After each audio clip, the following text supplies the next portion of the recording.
বিএনপির ভিতরে কেন দাবানল সৃষ্টি হলো বোঝা যাচ্ছে না। খুব দ্রুতই তারা ভুলে যাচ্ছে যে তারা ১৫ বছর ক্ষমতায় নেই বা ছিল না। এখনো যে আসবে সেটাও কিন্তু একেবারে নিশ্চিত না। তারেক রহমান স্বয়ং বলেছেন যে নির্বাচন অত্যন্ত কঠিন হবে। ইঙ্গিত দিয়েছেন কেন কঠিন হবে। অনেক রকম তথ্য ওনার কাছে আছে। ফলে উনি বুঝে শুনেই কিন্তু কথা বলেছেন। তা আমার ধারণা যে বিএনপি এবং তার অঙ্গ সংগঠনগুলোর মধ্যে এই কথাগুলো কানে যাচ্ছে না। বিষয়টা তারা বুঝতে পারছে না। কোথায় আছে তারা? এখন শেখ হাসিনা তার দলবল নিয়ে পালিয়ে গেছে বলে এত নির্ভর হওয়ার কোনো কারণ নেই।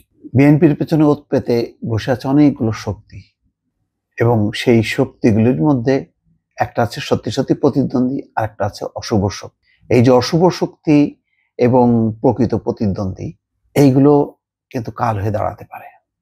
দর্শক, অনেকগুলো কথা বললাম।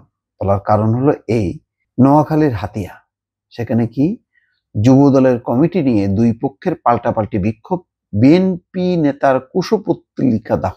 আমি হয়তো বলতে পারেন এটা একটা বিচ্ছিন্ন ঘটনা। না, বিচ্ছিন্ন ঘটনা না। আমার কাছে খবর আছে বাংলাদেশের প্রায় 60-70% জেলা উপজেলায় নেতৃত্বের সংঘাত দিনকে দিন বাড়ছে। ইতিমধ্যে ২০-২৫ জন মারা গেছে এই সংঘাতে, বহু আহত হয়েছে। থামানো যাচ্ছে না। একদিকে নিজেদের সংঘাত, অন্যদিকে নানা রকম সামাজিক অপকর্ম। সামাজিক অপকর্ম বলতে দখলবাজি, চাঁদাবাজি, এই ঘটনাগুলো চলছে। অর্থাৎ আওয়ামী লীগের জায়গাগুলো পূরণ করার জন্য দলের ভেতরের একটা অংশ, আমি পুরো দলকে দায়ী করবো না, তারা কিন্তু বেশ তৎপরতা চালাচ্ছে। সবগুলি কিন্তু এই নিজেদের মধ্যে হানাহানি আর এই যে দখলবাজি, এগুলো ক্ষতি হচ্ছে।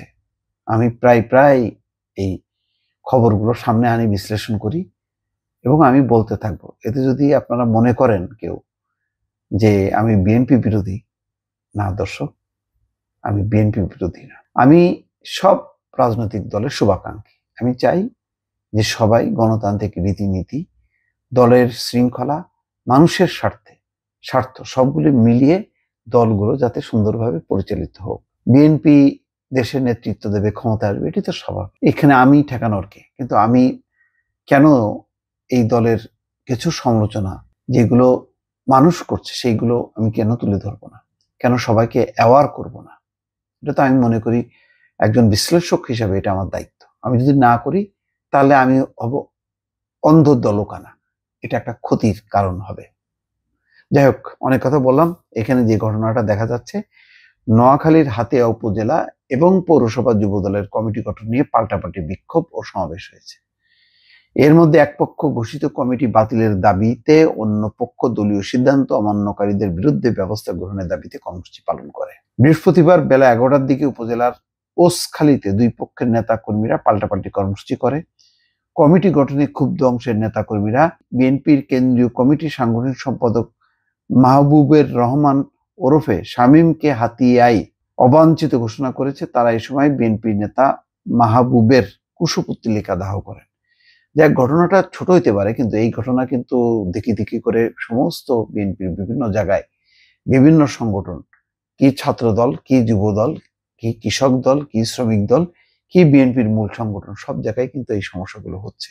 এই সমস্যাগুলো বাড়তে দেয়া দলের জন্য নির্বাচনের আগে, অন্তত নির্বাচন পর্যন্ত, অত্যন্ত খারাপ একটি ইঙ্গিত বহন করে। ভালো থাকবেন।